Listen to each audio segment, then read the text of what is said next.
Well, the United States can expect a terrorist attack using weapons of mass destruction before 2013. Michelle McCory is here with details on that. Michelle. Monica, that is the warning from a bipartisan commission that will be briefing Vice President-elect Joe Biden later today.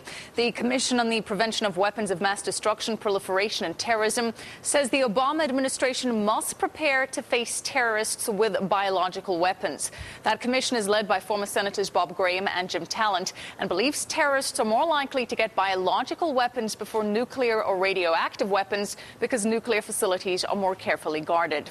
Well, a man familiar with biological weapons, the former Iraqi leader known as Chemical Ali, has been sentenced to death by an Iraqi court for taking part in the suppression of a Shiite Muslim uprising. Today's ruling in Baghdad is the second death sentence for Saddam Hussein's cousin. He's already been sentenced to death for his role in the gassing of Kurds. President Bush, meanwhile, says he feels he was unprepared for war. In an interview with ABC's Charles Gibson, the president said he did not expect that when running for president. Well, I think I was unprepared for war. In other words, I didn't campaign and said, please vote for me, I'll be able to handle an attack. In other words, I didn't anticipate war. Presidents, one of the things about the modern presidency is that the unexpected will happen. President Bush also says Barack Obama's victory may have been linked to discontent with the GOP. And a runoff election in Georgia today will decide whether Senate Democrats get closer to that 60-seat filibuster-proof majority.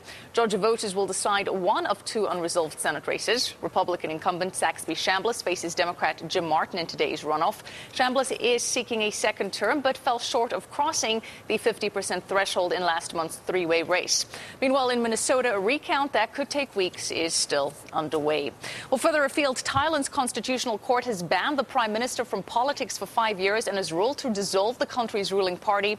This follows months of opposition protests, including a week-long siege of Bangkok's international airport.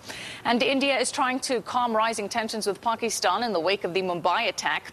India's foreign minister has ruled out military action against Pakistan in retaliation for last week's attacks. However, India is demanding that Islamabad hand over dozens of suspected terrorists believed to be living in Pakistan. And Monica, that includes India's most wanted man. Back to you. All right, thanks for that update, Michelle.